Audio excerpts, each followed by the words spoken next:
I didn't mean to remember the exact shape of her hands. But I did. They were the kind that spoke even when she didn't, pale, steady, a little freckled near the wrist. She was reaching for a book on the counter when I saw them again, years after the class where I used to watch her gesture through sentences that changed the way I listened to words. Elena? I said it too softly at first. The name was almost a secret. She turned, slow and composed, her hair a little shorter, streaked now with something that wasn't quite silver. Her smile came late, like she had to remember how to use it. Noah, she said, as if tasting the name, like she wasn't sure it still fit me. The cafe was quiet. Late afternoon light settled on the window, and the sound of milk steaming felt louder than it should have. She stood close enough that I could smell her perfume, not the sweet kind, something quieter, like cedar and clean paper. I don't know why I noticed the way the sleeve of her blouse brushed my arm when she turned slightly, but my breath stumbled just enough for her to notice. You still write? She asked. I almost said only when I'm thinking about you. But I didn't. Sometimes, I said instead, which made her tilt her head, like she heard the truth behind it. Her laugh was softer than I remembered, the kind that disappears halfway through. She sipped her coffee, and her lips left the faintest print on the rim. She didn't speak for a while after that, and I didn't either. There was something oddly full about the silence, like both of us were waiting for someone else to move first. When she finally reached for the sugar, her fingers grazed mine. Just a second, not even long enough to mean anything, except it did. She froze, then drew her hand back as if the contact had startled her more than it should have. Sorry, she said, though her voice was too quiet to sound sorry. I shook my head, but the moment was already stretching between us, fragile and electric. I could feel it in the air, that strange, careful pull of something neither of us named. You look. I started, then stopped, because there wasn't a word that didn't sound wrong. Her eyes lifted. Older? She offered, and smiled like it was safer to make the joke before I could. Different, I said. Not older. The light shifted. The sun was low now, painting half her face gold. She didn't look away, not immediately. That was what undid me, the way she looked. Not like a professor, not like someone passing time politely, but like she was seeing something she didn't expect. Outside, someone laughed too loudly, breaking whatever fragile rhythm we had built. Elena blinked, then reached for her coat, her composure sliding neatly back into place. I should go, she said, almost to herself. I nodded, though my throat tightened with things I wouldn't say. She stood, and as she passed, her hand brushed my shoulder, not accidental this time. A light touch, just enough to leave warmth through the fabric. I turned slightly, catching her looking at me for a second too long. Then the door opened, the bell above it sharp and sudden. She glanced back once, something unreadable in her eyes, and stepped into the cold light outside. The sound of the door closing felt heavier than it should have. And just like that, she was gone again, leaving only the ghost of her touch, saying everything her words couldn't. I saw her again a week later, though I won't lie, part of me made sure I would. The university was hosting a small reading event, open to alumni.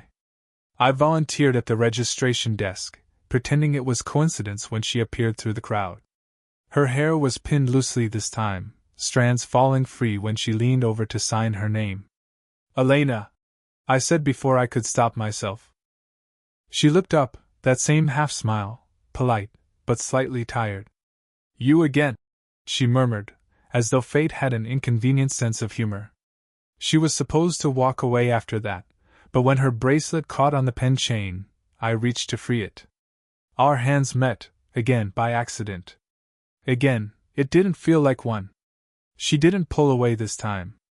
For a moment, the noise of the room thinned out, laughter, chatter, the hum of air vents all slipping into the background.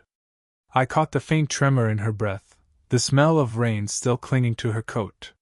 When the chain finally came loose, either of us moved first. Thank you, she said, soft and quick, stepping back as if the distance could erase what just happened. I almost said it was nothing, but we both knew better. Later, during the reading, she sat near the back. I should have listened to the poet at the microphone, but all I could hear was the quiet sound of her pen tapping against the paper in her lap. Every so often, she glanced my way, not directly, never long, just enough to make me wonder if I was imagining it. When the event ended, the crowd trickled out into the rain. She lingered under the awning, struggling with her umbrella. I offered to walk her to her car. "You don't have to," she said, but she didn't sound like she wanted me to stop. "I know," I said. The rain softened into a mist, the kind that leaves everything glistening but doesn't quite fall. We walked close, not touching, but her sleeve brushed mine every few steps. She was the one who spoke first. "You're still chasing ideas," she said. "You used to write about wanting things you couldn't have." I smiled, half embarrassed. "Still do." She gave a quiet laugh. "Some things don't change." The silence that followed wasn't comfortable. It was too charged for that. I caught her looking at me again, really looking this time. There was a flicker of something in her eyes, maybe curiosity, maybe warning. "I shouldn't be here," she said suddenly. "Then why are you?" I asked before I could swallow the words. She didn't answer. Her hand tightened around the umbrella handle, knuckles pale. Then, without thinking, she reached out and touched my arm, light, deliberate, the kind of touch meant to end a conversation but instead deepened it. The air between us shifted. Her hand lingered for just a heartbeat too long, and when she finally let go, I could still feel the imprint of her fingers through my sleeve. "I'll see you around," she said, quietly, almost as if she didn't mean to promise it. I watched her walk away through the drizzle, the street lights catching in her hair like scattered gold. And for the first time, I realized how dangerous it felt, to want someone who kept looking back just enough to make me follow. It started with a text I wasn't supposed to get. "Could you look over my draft?" I don't trust my own words lately. No signature, she didn't need one. I knew the rhythm of her sentences, even in a text. That evening, I found myself outside her office, a thin slice of light spilling under the door. I knocked once. She opened it halfway, her glasses perched low on her nose. "I thought you were busy," she said. "I was." I paused. "Then I wasn't." She sighed, that quiet sound between relief and regret. "Come in." The room smelled like coffee gone cold and ink. Papers were scattered across her desk, books stacked unevenly. She looked tired, not from work, but from holding something in too long. "Sit," she said, gesturing to the chair beside hers. Our knees brushed when I did. Neither of us moved away. We worked in silence at first, or pretended to. I read the draft on her laptop, but my focus slipped every time her shoulder brushed mine. Her perfume, that soft, familiar trace of cedar, filled the small room. "This part," I said, pointing to a sentence, "feels personal." She smiled faintly. "Everything is, eventually." Her eyes lingered on me a little too long after that.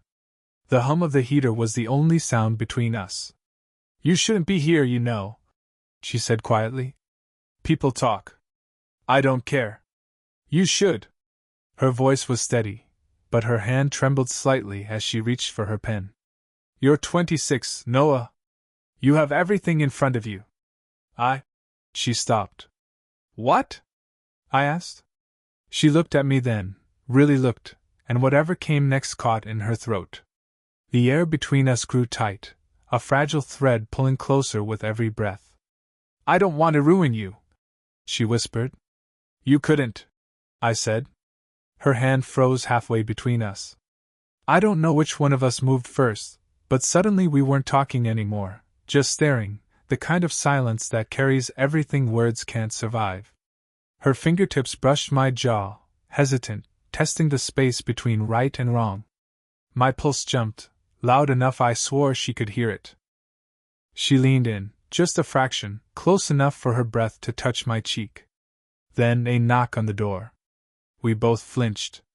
Elena pulled back so quickly her chair scraped the floor. "1 second," she called, her voice too calm to be real. I stepped away, pretending to look at the bookshelf while a colleague poked her head in, asking about a meeting schedule.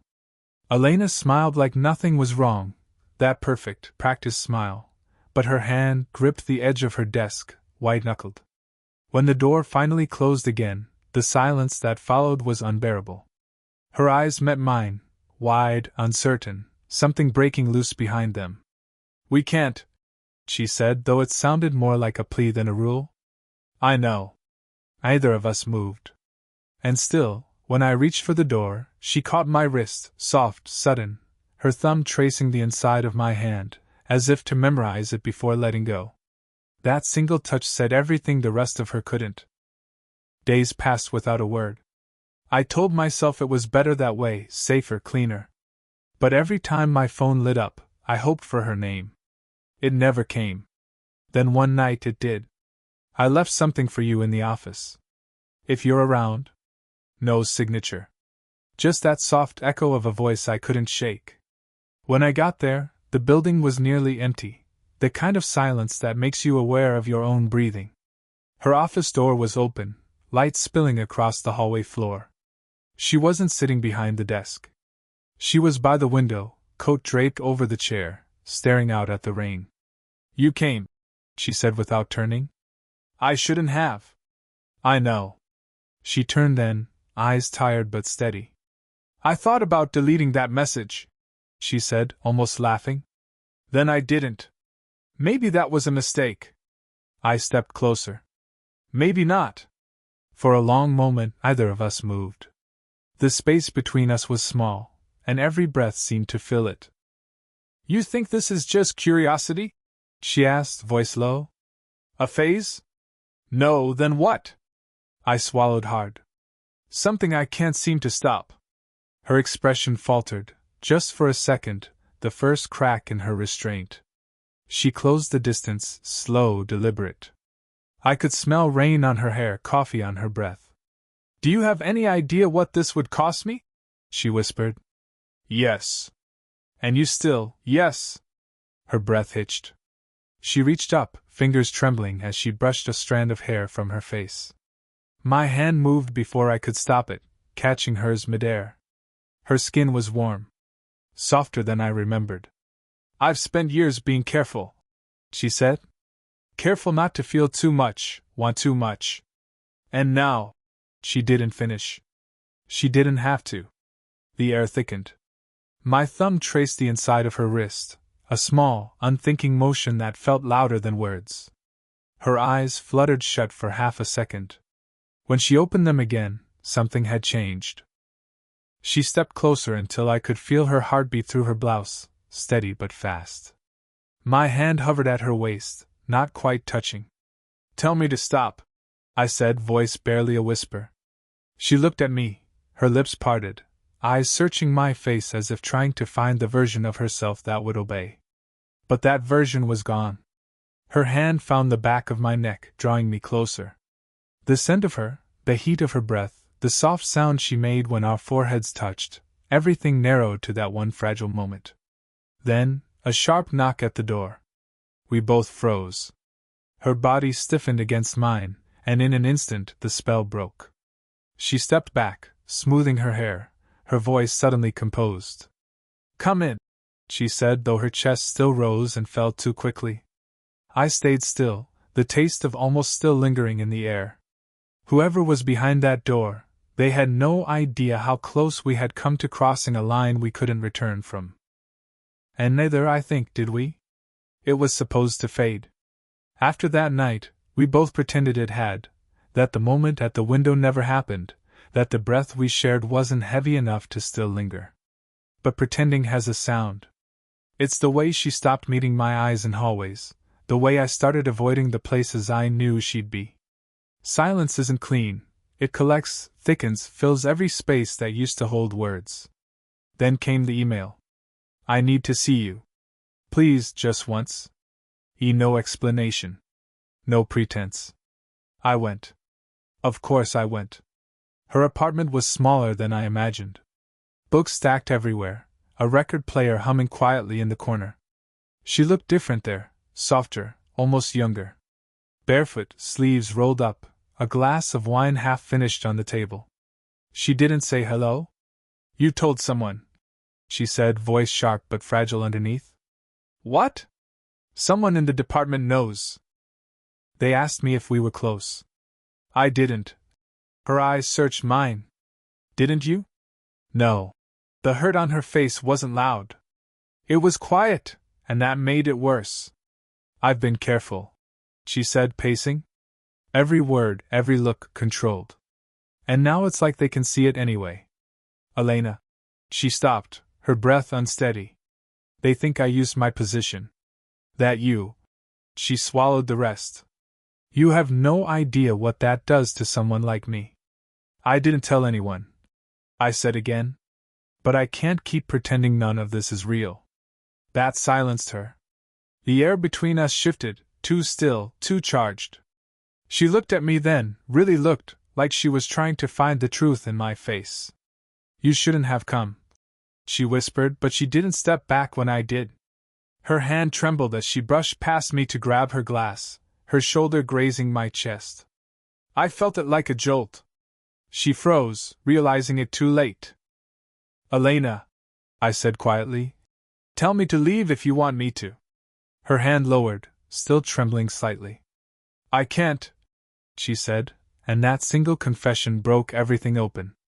I took a step closer, slow, deliberate. The air smelled of wine and rain on her skin. She was breathing fast now, eyes bright with something raw and terrified. You said you didn't want to ruin me, I said. But you never asked what it's like watching you pretend I don't exist. She flinched, not from anger, but recognition. Then she did something she hadn't done before. She reached for me first. Her fingers caught my shirt, pulling me closer, as if the distance itself had become unbearable. Our faces were inches apart, her breath shaky against my mouth. But instead of closing the gap, she whispered, If you stay, I can't take it back. I'm not leaving, I said.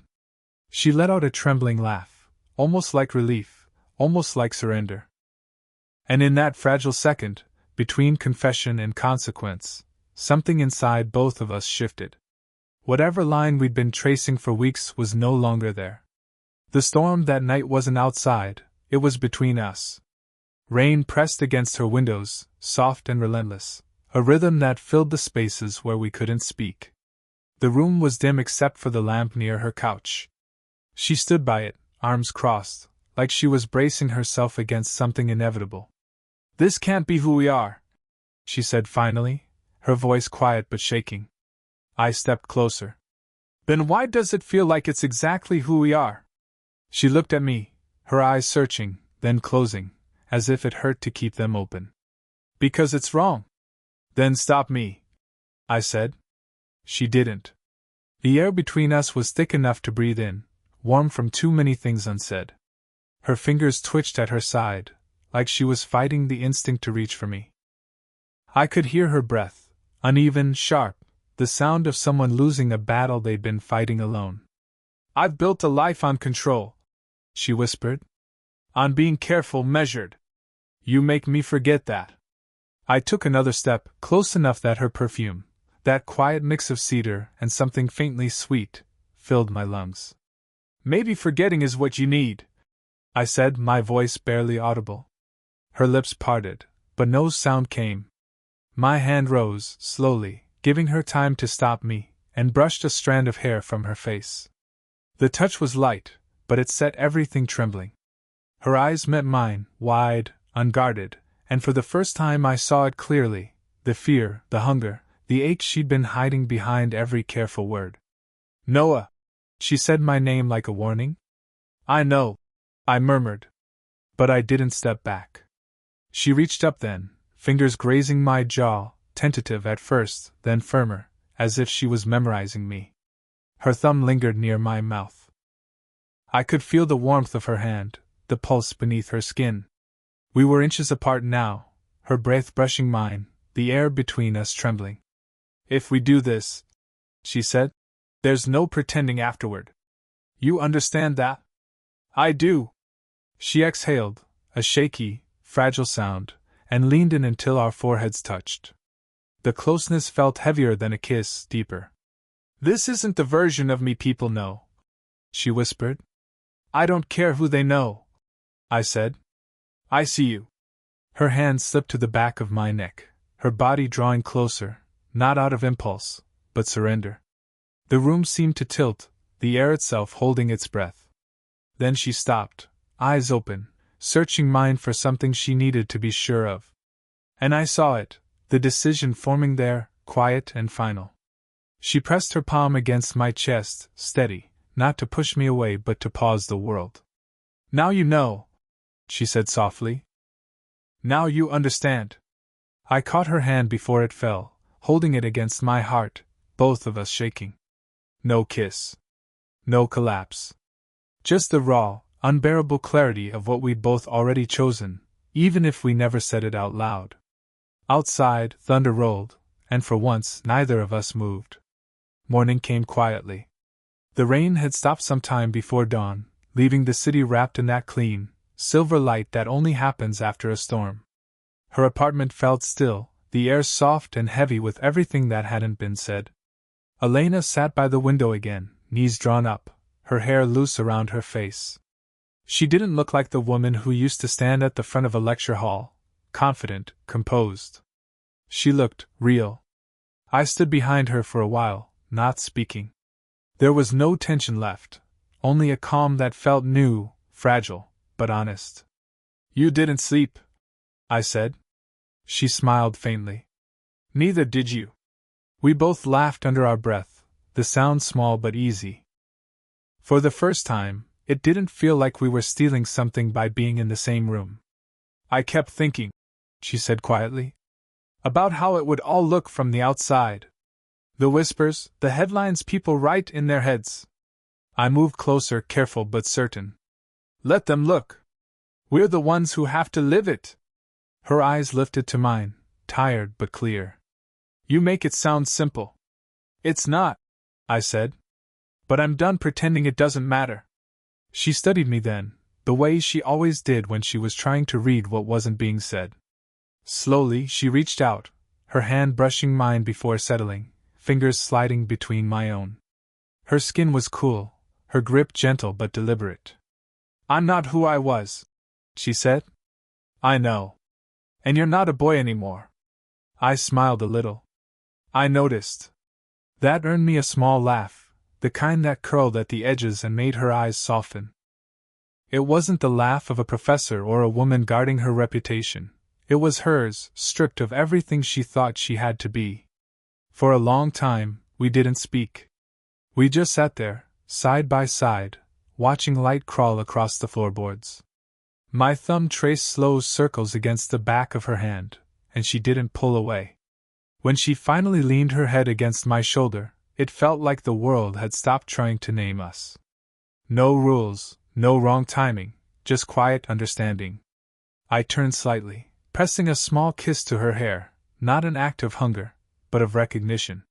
She exhaled softly, her breath warm against my neck, and I could feel her smile.